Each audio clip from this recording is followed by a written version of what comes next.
everyone. I'm Manisha, and you're listening to Teach Your Kids. This is a show about optimizing learning to meet your individual child's needs. A lot of families who come to me have found out that their child has been diagnosed as gifted or even profoundly gifted. Many of these families first saw signs of this when their child was bored at school or potentially even having emotional problems at school where they were frustrated and complaining very vocally, or perhaps they were being asked to teach the class instead of getting really to do learning on their own. And so I thought it would be useful for us today to dive into this term, gifted and profoundly gifted. I think that this show will really help any family who has a child with this diagnosis, who might be seeing signs that things aren't quite working out for their child at school, or just wants to learn how to support their child better in general. And so I am so thrilled that Megan Cannella is joining us today. Megan is the Director of Outreach at the Davidson Institute, a nonprofit that is dedicated to serving gifted and twice exceptional students. And Megan is also a college professor with expertise in writing, literature, humanities, and gender studies. Megan, it is so great to have you here today.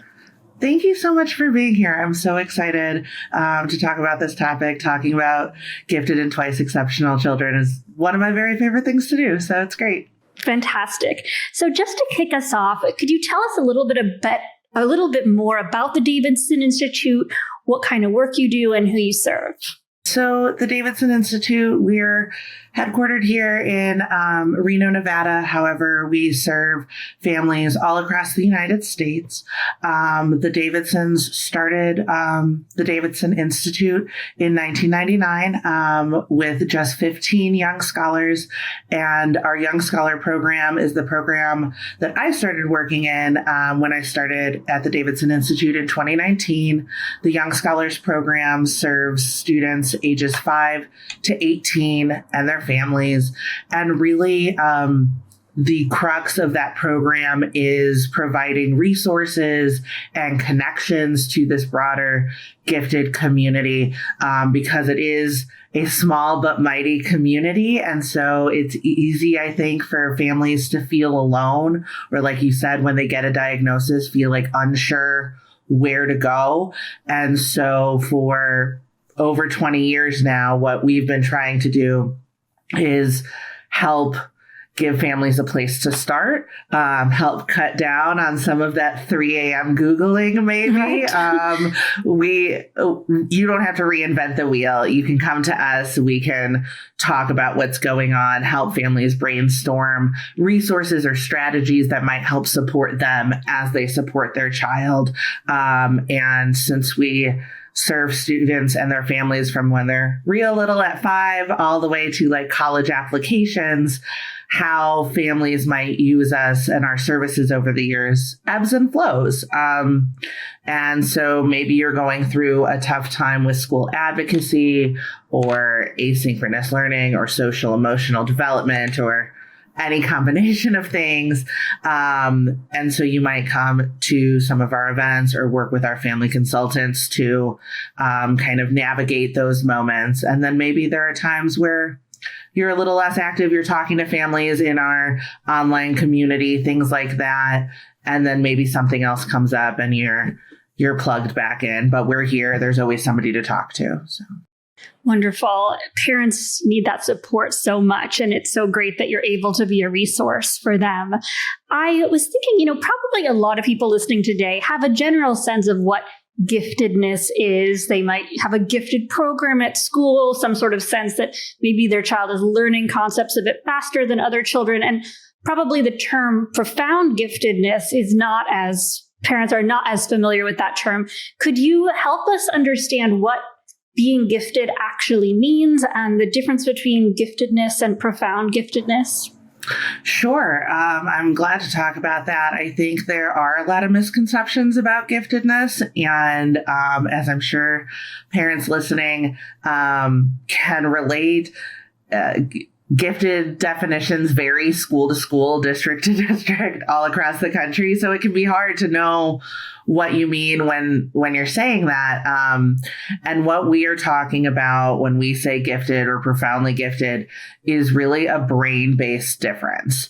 The neuroscience is showing that gifted brains develop differently than neurotypical peers. And so there are support needs. There are specific needs that children might need as they grow and develop.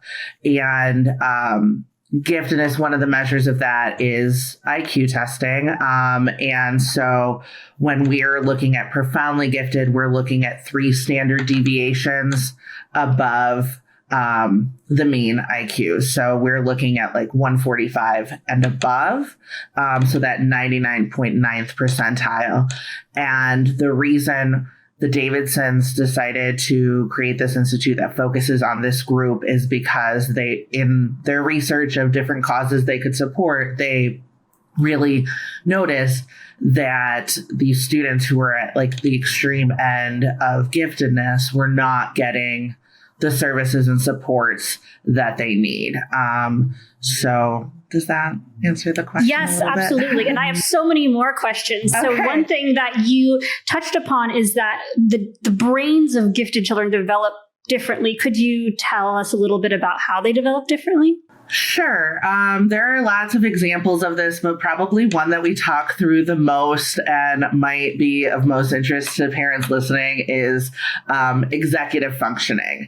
A lot of parents come to us asking for resources and supports to help their child develop executive functioning skills, help them be more organized, help them get the homework done, the writing assignment done, things like that. But what the neuroscience is showing us is that profoundly gifted students tend to have a bit of a lag in developing those skills because their brain is actually going through a second sponge phase. So wow. If you think about it, right. So it's like, I feel like sometimes giftedness, you think, well, everybody has gifts, and that's 100% true. Sure, everybody has gifts and talents. And some folks are legitimately having a brain-based difference. Their brain is developing differently. And so...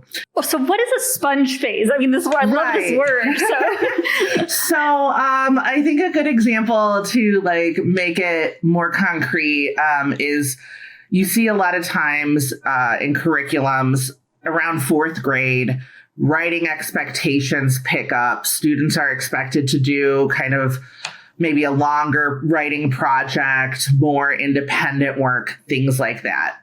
That's because around 4th grade, neurotypical students, their brains are going through kind of a pruning phase, like those neural pathways are really honing in and giving them the skills that they need to organize and things like that.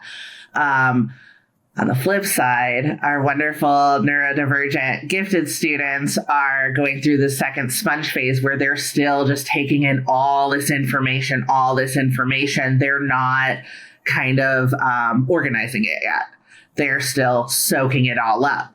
And so you might not see a profoundly gifted student kind of get that organization piece, that executive functioning piece, kind of developing for maybe another 3 or 4 years after their neurotypical peers. And that's fine. We have resources for that. That's what to be expected from their brains. It's so interesting because I think about my own experience in middle school, and I had, this like interminable list of homework that I just simply could not manage to get done all the time. And it was such a huge source of stress. And typically, like when I went to a math class or other class, I was constantly getting comments that I was just spacing out and not focusing. And then the end of the year exam would come and it would just like get every single question right. And what's funny is that when I went to high school, my high school was a much more structured environment than my middle school, much more kind of oriented towards high achieving kids with grades. And I just like changed completely. I just got all my homework done. And it was really interesting how being in that different environment impacted my executive functioning skills. So I'm curious what kind of resources you use to help these profoundly gifted children get more organized or wait to be organized later. I don't know what your approach is. Right. And we like to say, if you've met one gifted student, you've met one gifted student. So yes, very good point. Right. So all strategies will not work for all students at all times. Maybe it'll work later. We also really try to focus on taking a whole child, whole family approach. So whatever impacts the student impacts the family and vice versa. So we try to find, as we're brainstorming with families, making suggestions, throwing resources their way that may be a good fit, we always focus on take what you need, leave the rest. You know your student best. You know your child, your family culture, all of that best. So just because we say something, that does not mean you have to be like, yep, that's exactly what we're going to do. You can always say, for example, like, Megan, I see what you're saying, but that's not going to work for us. But for executive functioning, I think one challenge that we sometimes run into is handwriting. If students have to handwrite an assignment, that can be really frustrating because their minds are going so much faster than their fourth grade hands can carry them. And so that can lead to frustration in that execution part of the executive functioning because they have the plan, they know what they want to write, but they just can't get it out fast enough.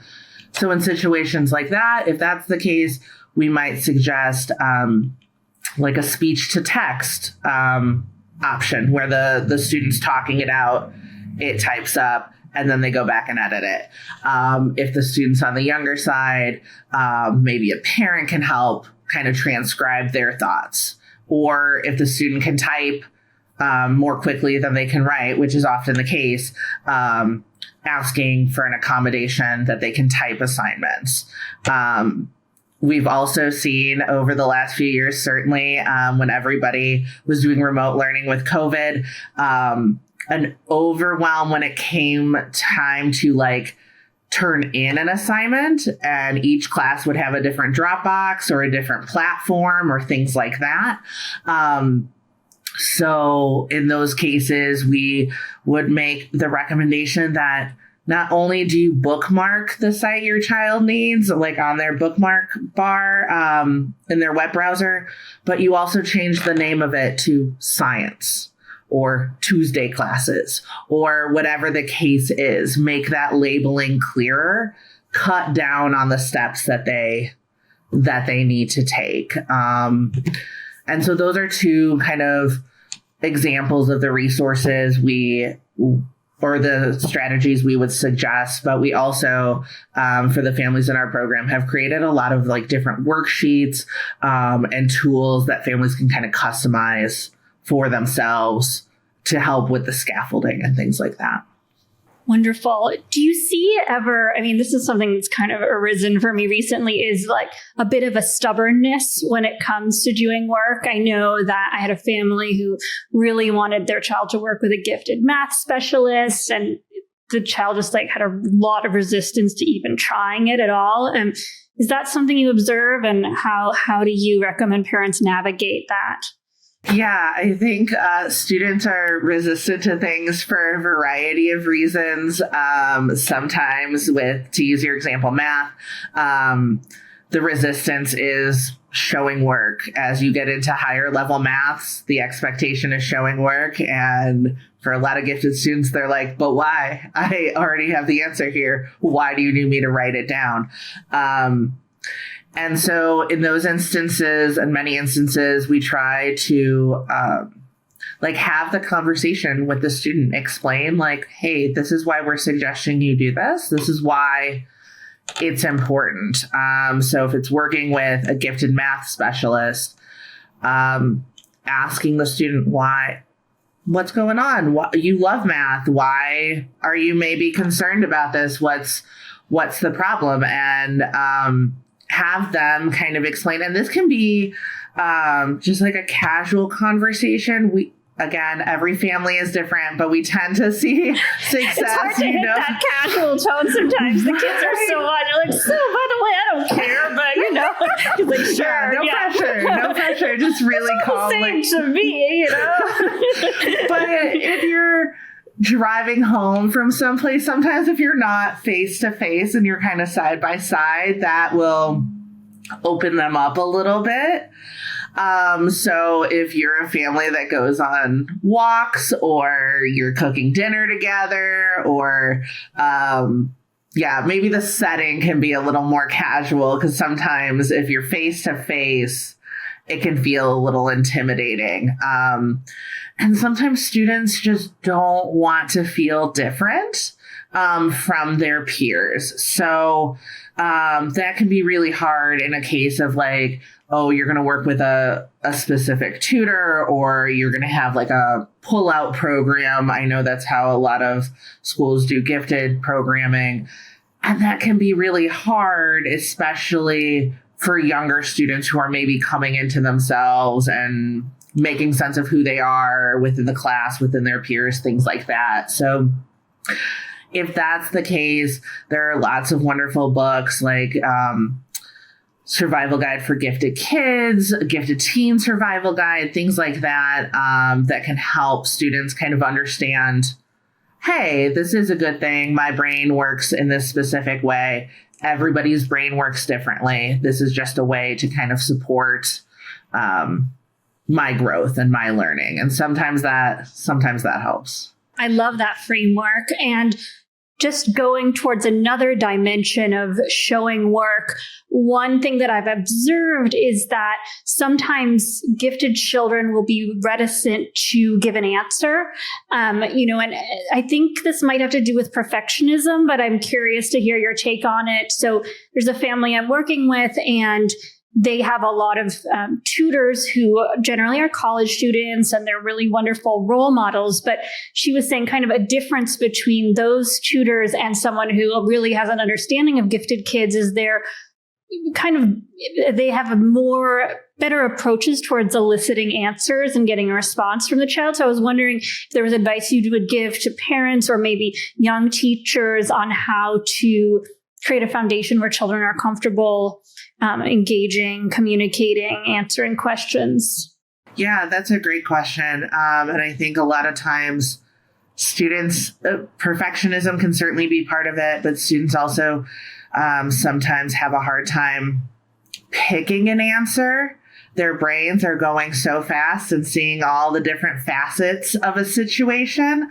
And so even a question of like, how was your day, can be kind of overwhelming because it was just like, well, what do you mean? Which part of my day? Like lunch was great, but math was hard. And, Susie was acting weird at the lockers. And, there are so many different, when I woke up, I was cranky. So sometimes it can be hard to have them pick a place to start. And we see that with writing their answers as well as kind of verbally delivering their answers.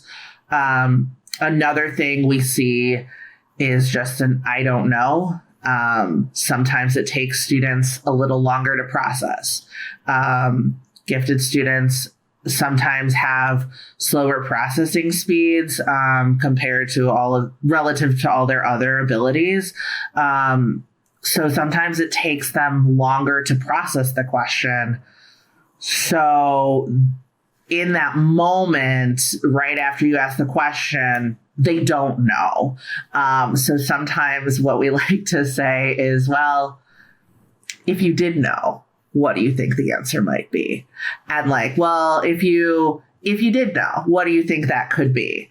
What an interesting way of asking the question. I never tried that before. Right. And because I think the knee-jerk reaction is sometimes like, well, you do know. Like, you know. If you've ever been in a moment where you just have kind of a brain freeze and everything goes blank for you, and somebody's just like, well, you do know. And you're just like, oh, gosh, I don't. And that's it's like, you don't believe me. You don't trust me. Right. Right. Yeah. that can up the anxiety of like, oh no, I'm supposed to know and I don't. And so if you just kind of go with it and say, well, if you did know, what do you think? Or if this is kind of a one-on-one learning situation, you can go back to something that they did know, that they were confident about talking. Well, this does kind of remind me of such and such. Do you see any parallels there? And kind of put them on a more comfortable footing for going ahead. That might help. Yes, you're kind of drawing a connection between a time where they did know. And I think another point you bring up that's so critical is time. And I see this a lot with parents. During a tutoring session, I usually tell parents to go as far away as possible. But I notice that they get really anxious if their child doesn't respond immediately, especially if it's something that they know that their child knows. And that I think is just so important if you have a gifted kid to understand that there's a lot happening. Those wheels are turning in all kinds of directions. And if you allow that process to unfold and have patience, you're really setting up your child better to learn and problem solve than if you push them to say an answer. These moments can be really stressful for parents too, because they are spending money and taking time and juggling all of these things and trying to understand their child's profile when there isn't necessarily a clear roadmap. So I understand why parents would have that, like, a question we get a lot is just like, is my kid really gifted? Like, I know I have this testing report and I know it says these scores, but like, is my kid really gifted? Because their student maybe doesn't look like that stereotypical gifted student. They do have lags in processing. They do have asynchronous development. 1 minute they're doing physics, the next minute they're playing Minecraft or laughing at silly 6-year-old jokes or whatever they're doing. And like, all of that is gifted. All of that is gifted. Right. Yeah. And I think this is probably a good opportunity to talk about this word, gifted. It's really useful kind of understanding what it actually means and what are the unique strengths and challenges of this diagnosis. There's a lot that goes into the word gifted because there is a lot of stigma to it, a lot of expectation. A lot of times people say gifted, they mean high achieving maybe. And that can be hard or frustrating to navigate. And I think giftedness can be a loaded term, and there are a lot of connotations that are associated with it. And also the way gifted education and understandings of giftedness have evolved. So when I was growing up, when a lot of the parents in our program were growing up, gifted was just if you're a high achieving kid, if you're getting A's, you can be in this gifted program. Nobody at that time was really talking about the neuroscience necessarily. That wasn't as widely talked about. And so some parents don't like to use the word gifted, or they are concerned about using it in like certain situations. So what we like to tell parents or suggest to parents is that if the label doesn't work for you, think about what you're trying to communicate. So maybe you don't want to use the term gifted. Maybe you focus on the specific skill or challenge that you want support for your student. So you don't, for everybody you talk to, you don't necessarily have to go into a whole discussion of your child's IQ testing and things like that. You can say like, hey, if you're talking to like a soccer coach or something, hey, my student has a hard time sometimes making transitions. So when it's time to line up, when it's time to switch to a different activity, it can be helpful if you do XYZ strategy we've tried at home. It tends to help. And so focus on like that specific thing that you want from the situation, that support that you're needing. And sometimes labels can be really helpful. in terms of accessing services, things like that. But at the end of the day, gifted or not, your child is your child. If you have a 6-year-old profoundly gifted student, they're a 6-year-old first, right? They're going to do 6-year-old things. The giftedness plays a part, but you can talk about that in a lot of different ways. And you can find the way that makes sense to you, your family, your values, the situation at hand. Because even as adults, we don't disclose everything about us to every person we meet. A lot of times we do that in like a case by case. You need to know this bit of a situation.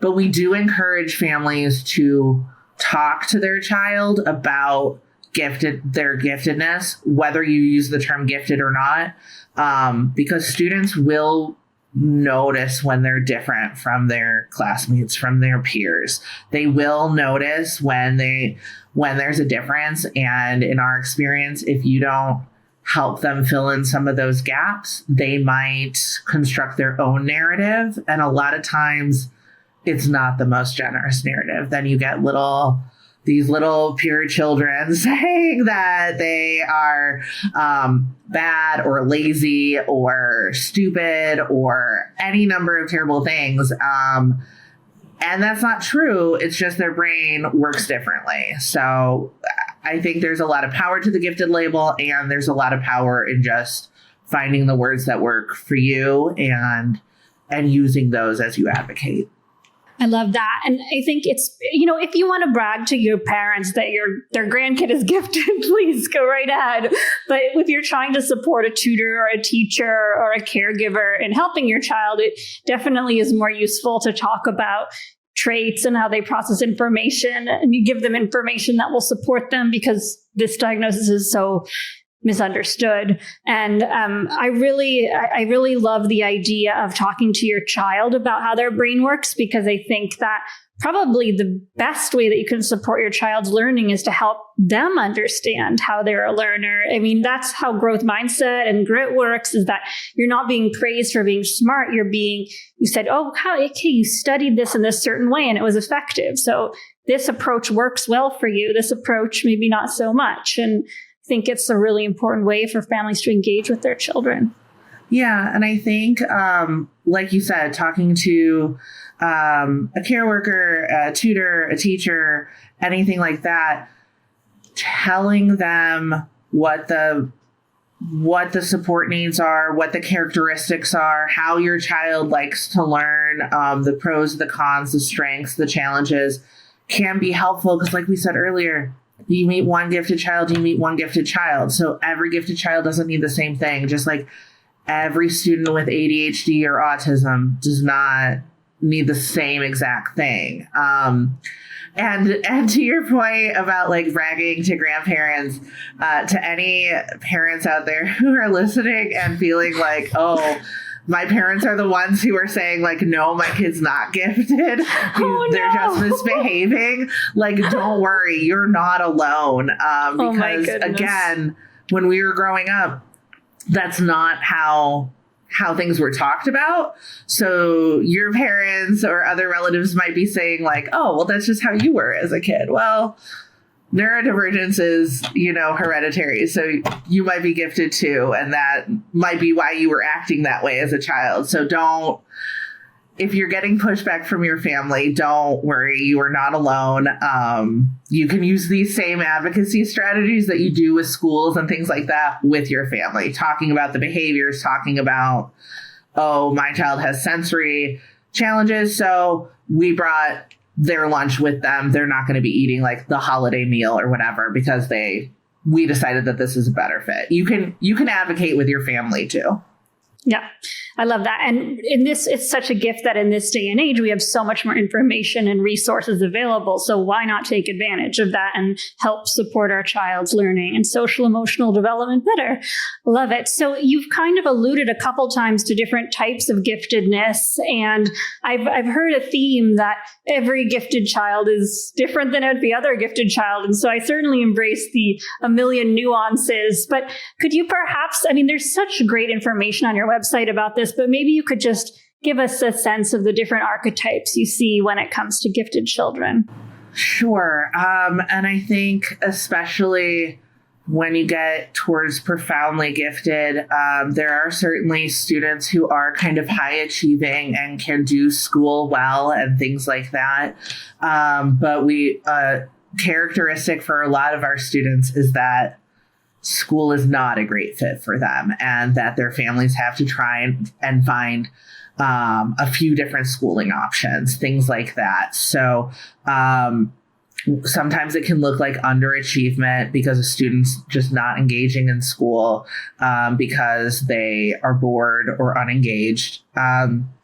Sometimes profoundly gifted students can have really big feelings, can have lots of emotional dysregulation, because the neuroscience is also showing us that gifted students tend to process information through kind of like that emotional core of their brain first, or more often than some of their neurotypical peers. So you might have that heightened sensitivity. One of the characteristics that I know NAGC talks about, we talk about, is that commitment to justice or like black and white thinking.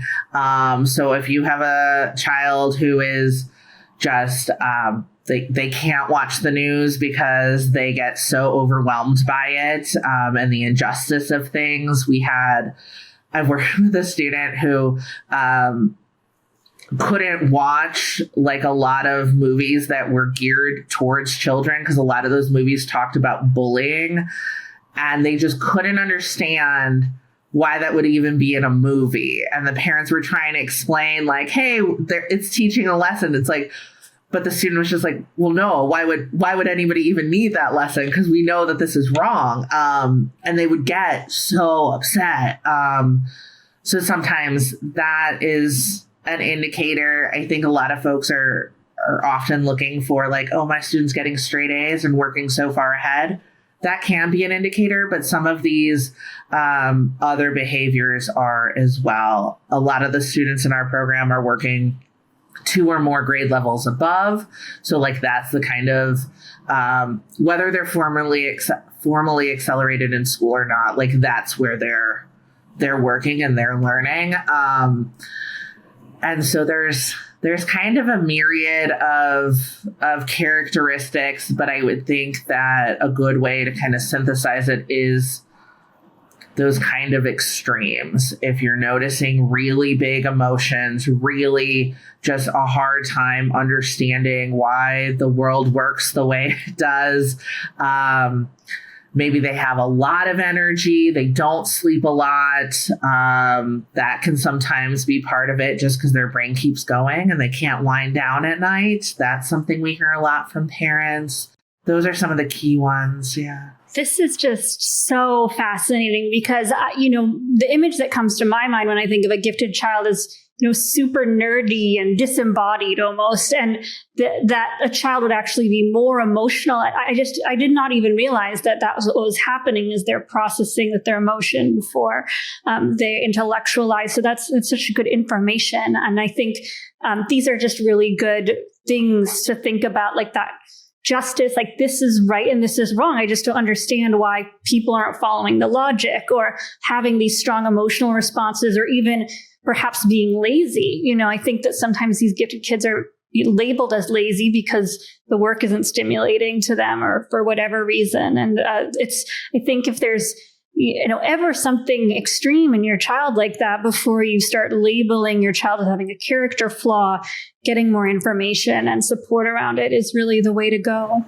Yeah, asking questions to kind of figure out what's going on in your child's mind. And I know we talked a little earlier, like it is sometimes hard to figure out.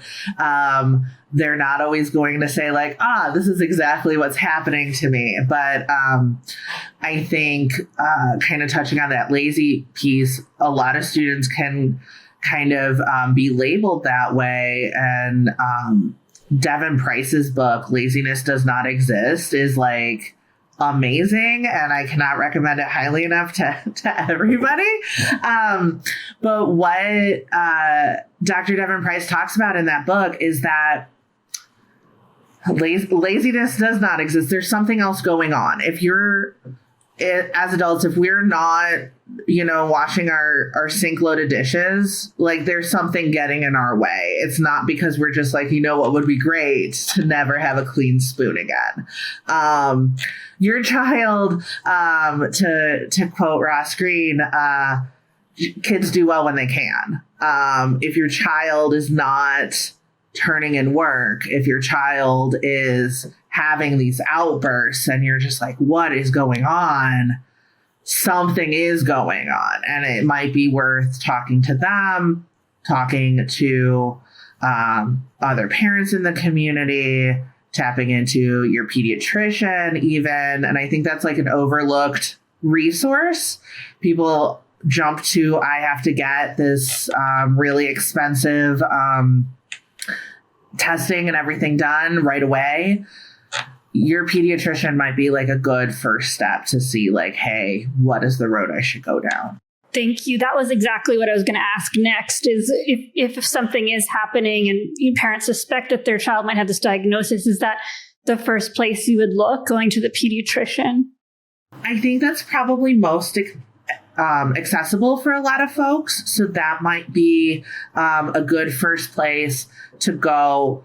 I would also say that even if you suspect a diagnosis, whether it's giftedness, whether it's autism, ADHD, dyslexia, anything, you can start using some of the resources, some of the strategies you might be reading on our website, on other websites, before you have a diagnosis. You don't have to wait to put supports in place. You can do that at home. You might need a diagnosis for school, but you can start trying some of those things out to see, does this help?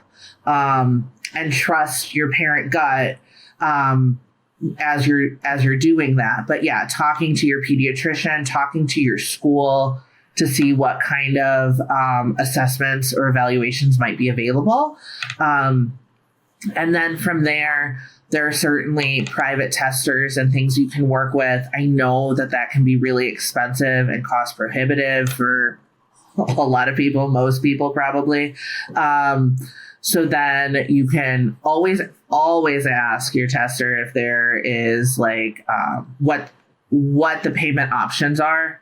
Is there a sliding scale? What is the testing that's being done? Sometimes families might feel like they have to get everything done at once, but like sitting down and really talking to your tester, asking them, do they have experience with gifted or twice exceptional students? Telling them what you're trying to find out. Yes. As opposed to just deferring to whatever their standard is.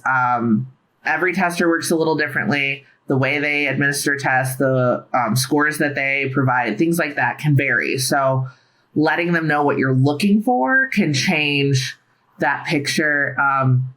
Also, sometimes it's helpful to check your local college or university if they have like a psychology grad program or an educational grad program. They might be able to connect you to like lower cost testing. Sometimes grad students are doing testing as part of their training, supervised, of course, but like as part of their training for lower cost. Sometimes educational departments have resources that parents can check out of their library, borrow, things like that. So it's worth checking your community because there might be more there than you think. And if the answer isn't there, they might be able to point you to what you need. Absolutely. And I just want to highlight this because one of the things that we do at Modulo is help any family get the resources they need to support their children's education. So if you're listening to this and thinking, I think my child might be gifted, or I can really relate to having this emotional child, I'm so overwhelmed, but I don't feel like I have the resources, just go on your computer, send me an email, manisha@modulo.app, and I will help you until you get the resources that you need. I promise. That's, you're not alone. So I think, there's just so much here. And I think about some families that I know who went to their pediatrician, their child was acting violently, and the parents are at the point where they don't even know that they like their child anymore. It's just gotten so stressful in the household, and then there's so much shame about feeling this anger that you have this difficult child, and then you go to the pediatrician, and then you are, getting tested for 6 months, still not knowing what to do, still saying mean words to your child and having this child behave, and you're looking at your child and saying, like, is this the devil? I mean, it can get really, really hard. And, if you feel that way, you are not alone. I mean, not your family doesn't have to look like the perfect, everybody loves each other and is calm at all times family. There are resources available to you. And I think, it's so great that you say, you don't have to wait for a diagnosis. You can go on the Davidson site and start getting support already. You can join groups of gifted parents and say, my child hit their grandmother. What do I do? And other parents will help give you tips on how to navigate that. So I really appreciate that wise counsel from you. Right. And I do also want to say, like, if you are on this journey of like identification and things like that, finding supports for your child, and you talk to somebody and it does not resonate with you, and it just what they're saying does not sound right, you do not have to just give them total faith and kind of follow what they're saying and take all of their advice. There are certainly times when families go to their doctors and things like that, and the doctor says, oh, this is definitely X diagnosis, and the family is just like, I don't think so. Like, that doesn't sound right.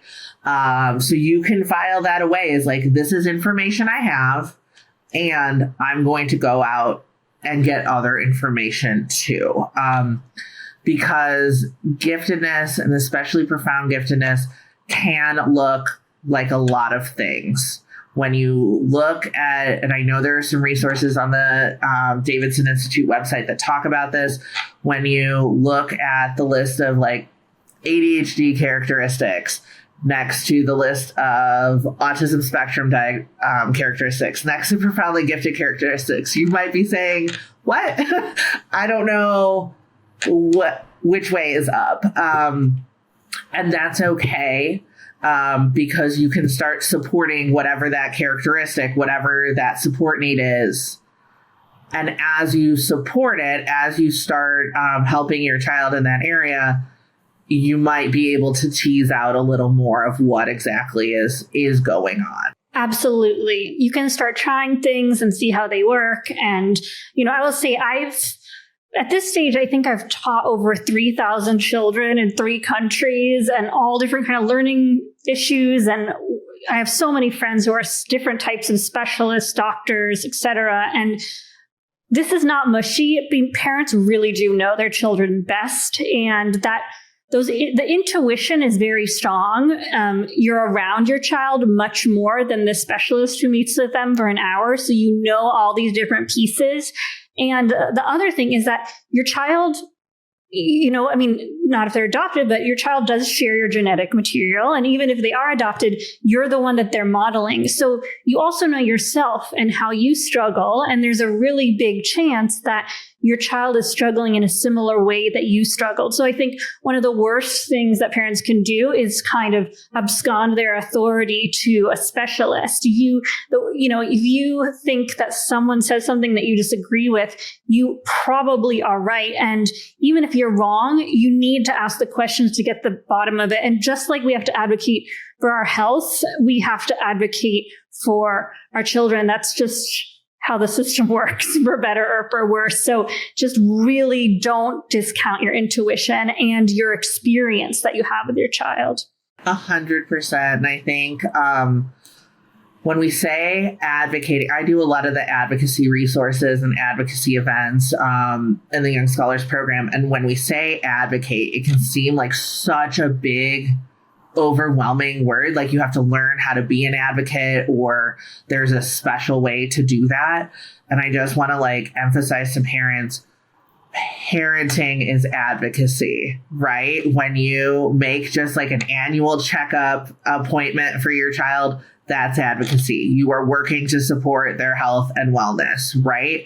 Everything you do for your child is a form of advocacy, because especially for the little ones, they don't have all of that autonomy to do it themselves yet. So you're already advocating for your child, even if you don't know, even if it doesn't feel that way. When you know that, the snack today cannot be string cheese, that's just not the mood, and you make that choice to support them, give them the snack that is the mood today, that's advocacy, right? That's supporting your child and helping them. So you are 100% already advocating, even if it doesn't feel like that, even if some of what we're talking about feels overwhelming, you're already doing it. And there are lots of people here at Davidson, and all these other organizations to help support you in the work you're doing.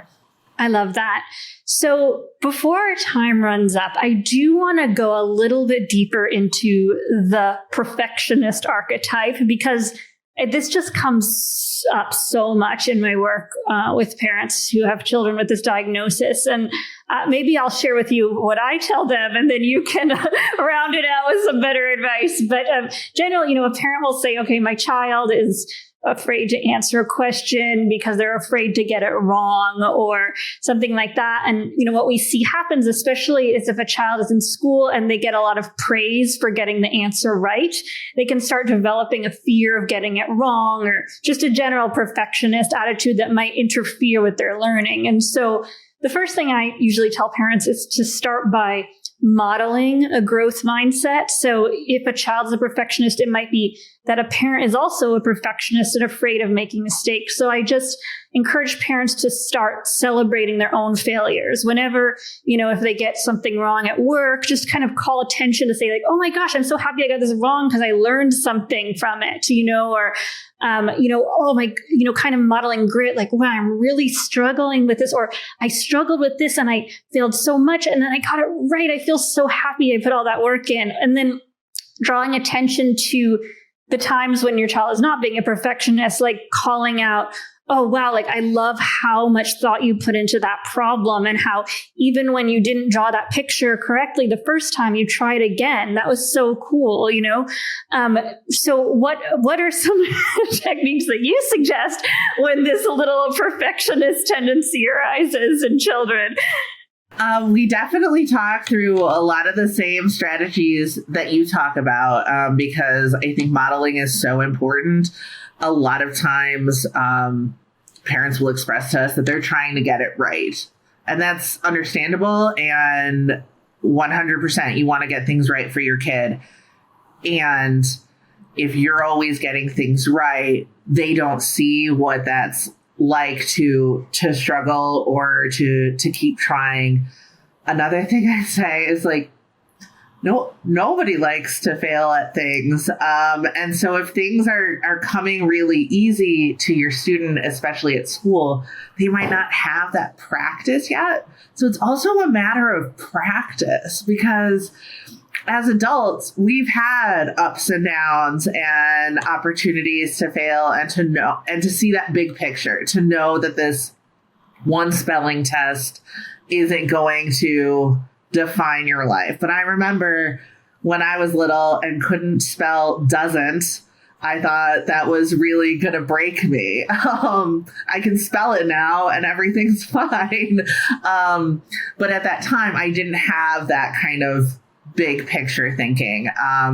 So yeah, I think modeling for your students. Also, one fun thing, I don't know how fun it is. It can be fun. Depends how nerdy you are. Is to have the family try something that nobody is good at or nobody has tried before. Oh, right.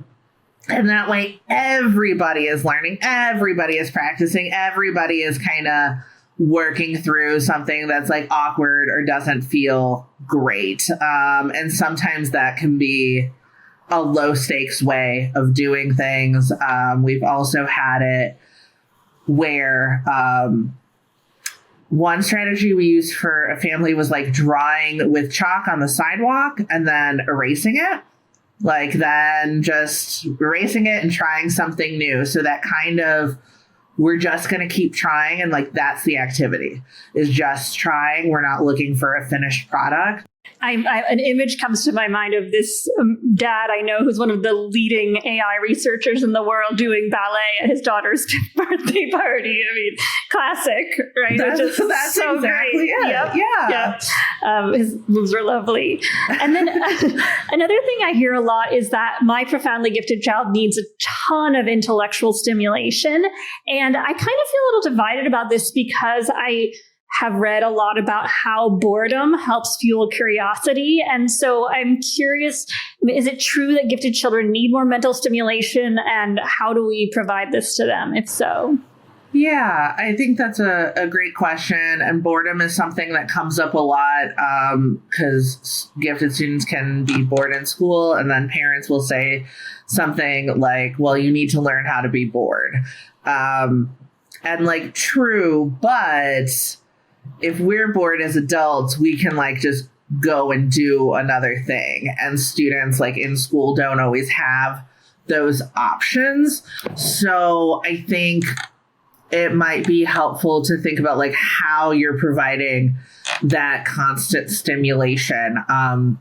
Because when you hear, oh, profoundly gifted students need all of this input, all of this stimulation all the time, it is easy for a parent to assume oh my gosh, this is my whole life now. It's going from class to class, activity to activity. And that's not sustainable.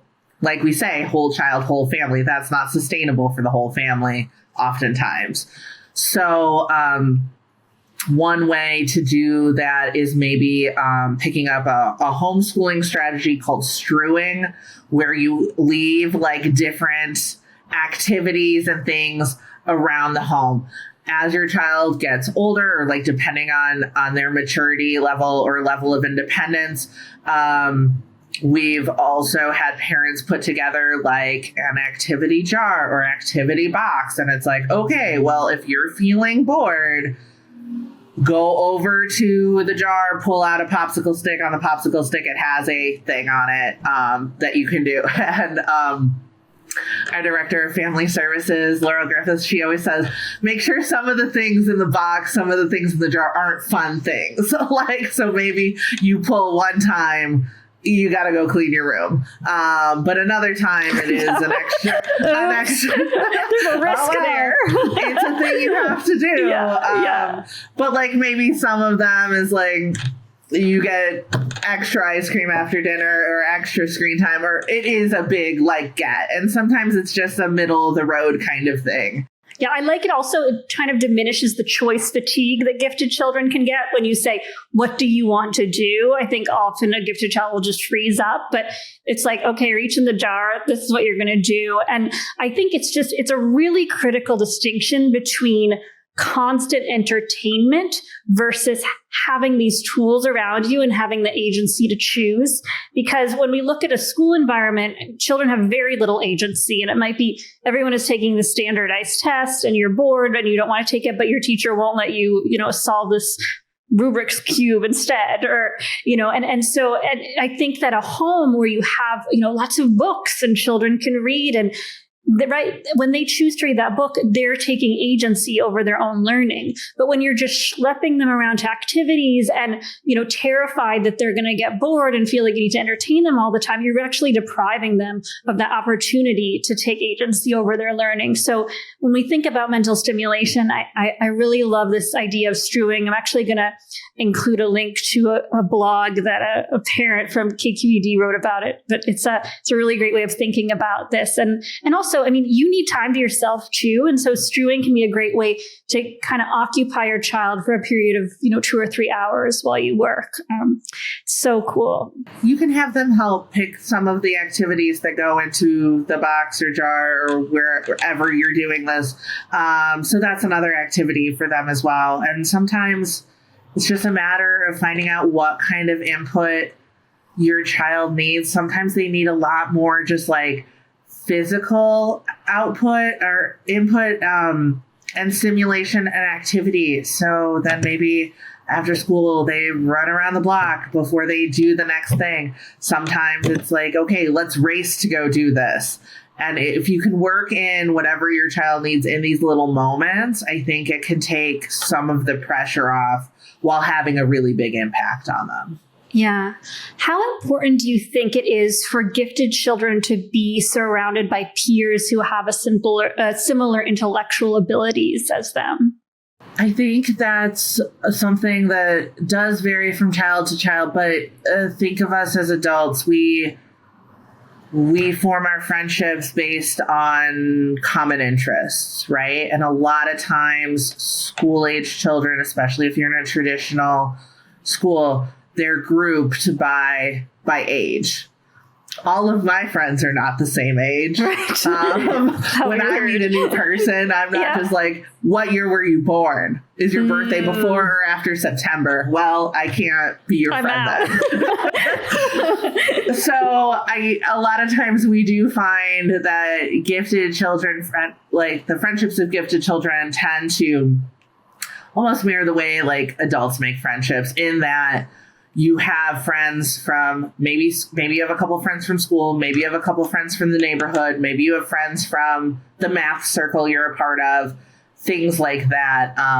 But it does tend to be more spread out, and it is so important to find like-minded peers who do have some of those shared interests. And a lot of times we see gifted students wanting to go like deeper with that friendship than their same age peer might be like developmentally ready for. So especially for younger students, they might want that kind of like sure shelter best friend, and their classmates are not ready for that. And there's nothing wrong with that. There's still value in being around those same age classmates, but maybe introducing, like I said, extracurricular friends, friends from different areas can be helpful too.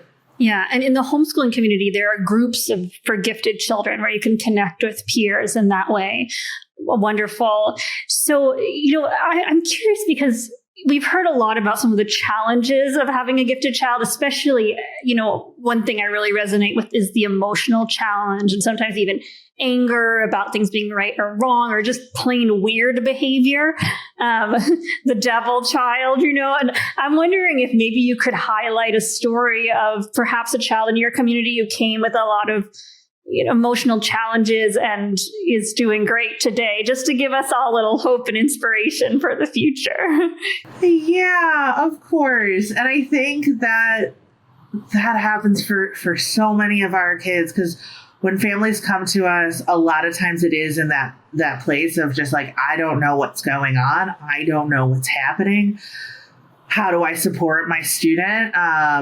And we've had lots of families who it does take a lot of work, and they've worked with us one-on-one or come to our virtual events, things like that. And it was just a lot of that detective work, like we talked about earlier, asking questions, saying like, this does not sound right. And like working to find the right school environment, working to find like the right diagnoses, things like that. But the whole time, and I'm thinking of one family in particular, the whole time, and this was not always easy by any means, but the family, the parents were very much keeping in mind, like, these are the characteristics my child has. This is when he does well. This is when he does well. Here are the patterns of when he's doing well, when he's happy, when he's regulated. And they were keeping those things in mind as they were having these other conversations, as they were doing this other work. And I think what this family did, and what so many of our young scholar families do, that is really, I think, a game changer in their advocacy work, in their parenting, in their relationship with their child, is remembering that they are on their child's team. They are the only one, right? We've talked earlier about how a tester is only with your child for a few hours. A teacher might be with your child, 6, 7, 8 hours a day, but that's also in a room of 25, 30, however many other kids. So it's not that one-on-one time. So you know your child best. And in all of these rooms, you're the only one whose sole interest is your child, not all the other kids in the class, not invoices or testing schedules or anything like that.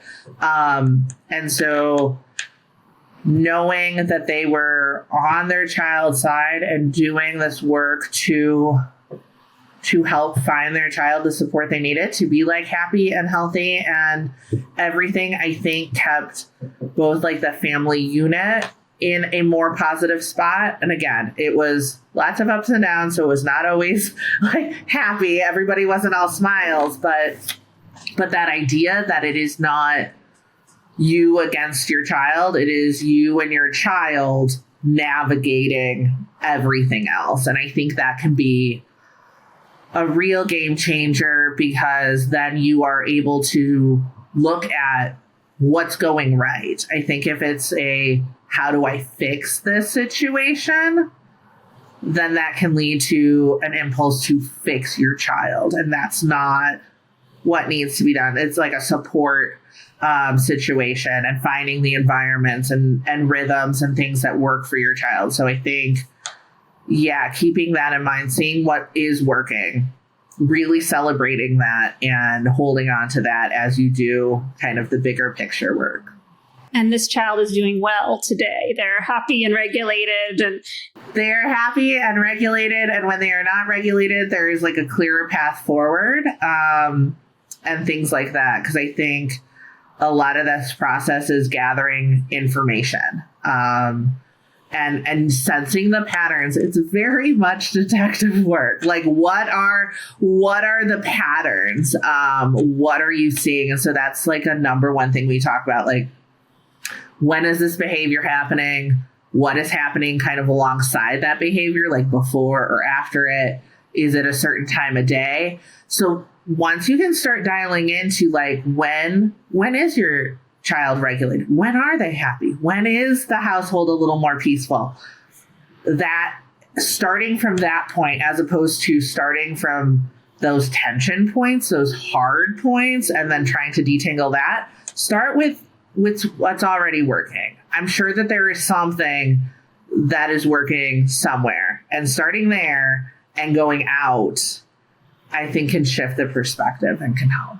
yeah, in a way, it's kind of having this real spirit of curiosity and attitude of gratitude, where you're noticing even 1 minute of day that your child is calm, what's going on, what were the calm conditions, maybe taking a journal and you know what happened right before and after the outburst. And I think in order to do that, you do need support. And, you know, when you talk about the family, they're not operating within a nuclear family. They're working hard, they're taking responsibility, but they have you to support them. And it's just, that's an essential thing, because you know, you can, as a parent, it's just like, you don't even have a second to think, and you can get so stressed out and sad. And when you're exhausted and hungry, you're not going to be really a good detective, right? You're not going to be clear. You're not going to have a sense of what's going on. You're going to be in your reactive state. So finding some way to get that support you need to get grounded, and then, you know, and get curious and have that gratitude when it's going well, you can start moving on the right path ahead. Be a detective for yourself too. When are you at your best and most grounded and most regulated? Because that will also help you in those moments. We use, I'm sure lots of families listening are familiar with the acronym HALT, hungry, angry, lonely, tired. I have a tattoo right here. Right across my forehead. Yeah. But we use that when we're talking about kids and when are they having outbursts. But just like you said, you need to do that for yourself. Are you hungry? Are you tired? Do you need to tap out and have your co-parent maybe step in or ask for help? Is this a signal that you need to ask for help from somebody? Or, as we love to say here on our team, have you watered yourself today? Do you need water? Have you watered yourself? All of those things. And that family I was talking about, they were very much tapping into their resources at school, in the community, in the like broader family, things like that. And But also not always did they see that as the immediate option. Sometimes when I was working with them, I'd be like, well, have you talked to so-and-so about this? Oh, that's right. I should go do that. So sometimes you just need a reminder. Sometimes you just need that check. So yeah, being a detective for yourself, when are you at your best? When are you most happy and regulated can help. And then in the moment where your child's maybe not regulated, you can say like, okay, I'm going to take a long sip of water here before I respond to this. And knowing that your patterns and things can help. Another strategy, kind of like the activity kind of grab bag box strategy, is like a regulation station where you maybe have fidget toys, maybe you have like granola bars, whatever. And everybody puts something in there that like helps them. And then it's just like, maybe you need to go get a snack. Maybe you need to stop over there. But again, modeling that can really help. Absolutely. I love it when my family asks me for help. You know, a couple of my cousins have kids. There's nothing that I like more. I mean, I feel like 20 years of experience teaching. I'm just, please ask me for help. I want to give you advice so badly, you know? And I think people feel like they're going to impose. But honestly, I mean, even if you're stressed out, just post on a Facebook group and say, would someone please take my kid for the afternoon? I think you'd be really surprised by how much support might be available to you. And I'm just really hoping in the next, 5 or 10 years, we can snap out of this idea that a family is an island and people will have the courage to take that step to ask for help. I mean, hopefully, maybe even after this episode, people will start asking us questions, again, a dialogue in the comments. So, oh my gosh, I mean, this conversation is amazing. I'm learning so much, and I feel like I could talk to you for another hour, but maybe I think we'll shift gears a little bit, because not all of our audience is families. We also have a bunch of tech entrepreneurs and curriculum developers, and you've worked with so many gifted and profoundly gifted kids, and I was just wondering, are there any resources that you just really wish existed that didn't exist? And I'll give you an example.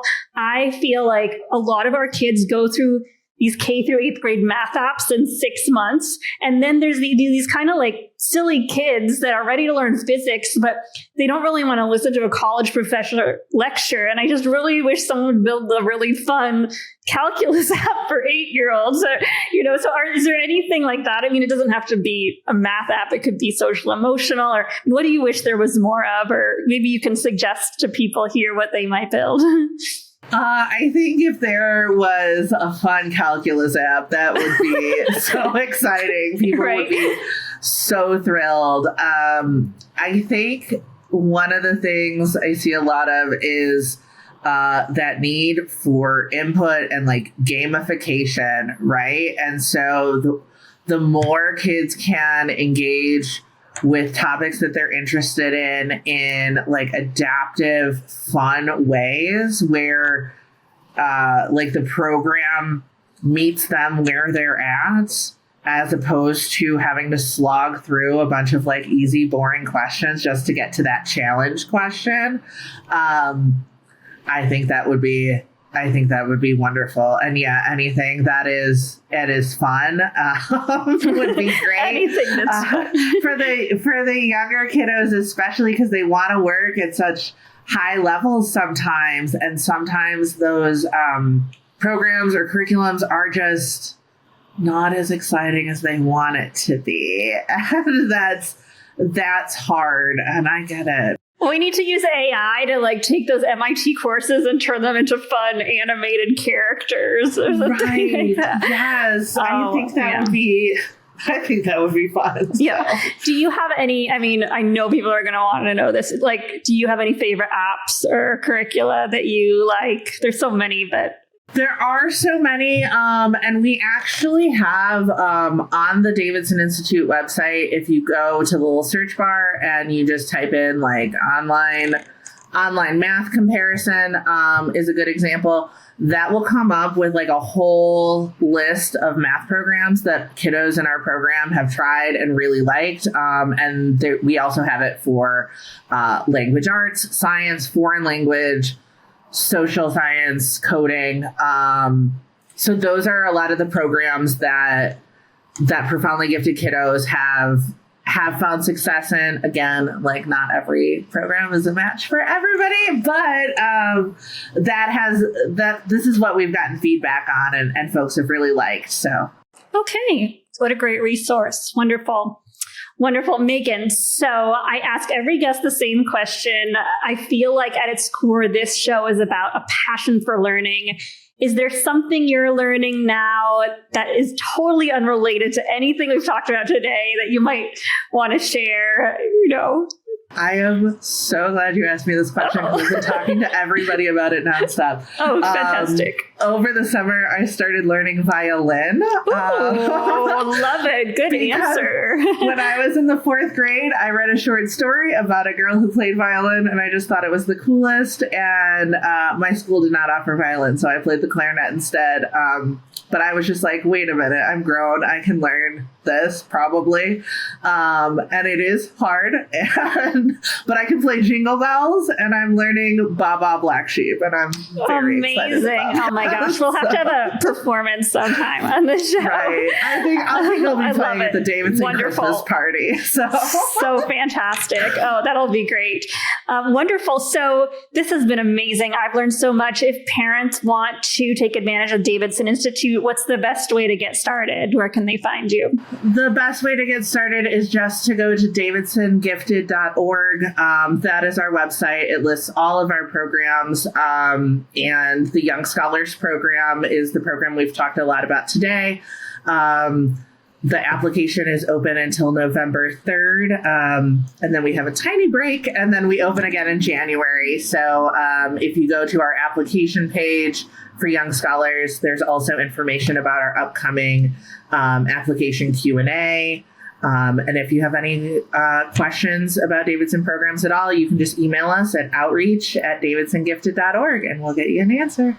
Fantastic. And I really encourage people, if they have questions about giftedness or if this prompted you to have a thought or a question, or maybe you feel like you really want to make progress, but there's something blocking you, I just really encourage you to comment.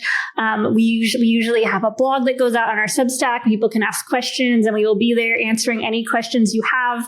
As I mentioned before, if financial resources are an issue for you, please reach out. We will find a solution for you and ask for help. And that is the most important thing to get started, is getting the support you need. So thank you, Megan. This has been one of my favorite interviews. I just learned so much, and I'm really grateful for you taking the time to talk with all of us today. Of course. Thank you so much for having us. And definitely reach out, parents. Definitely reach out.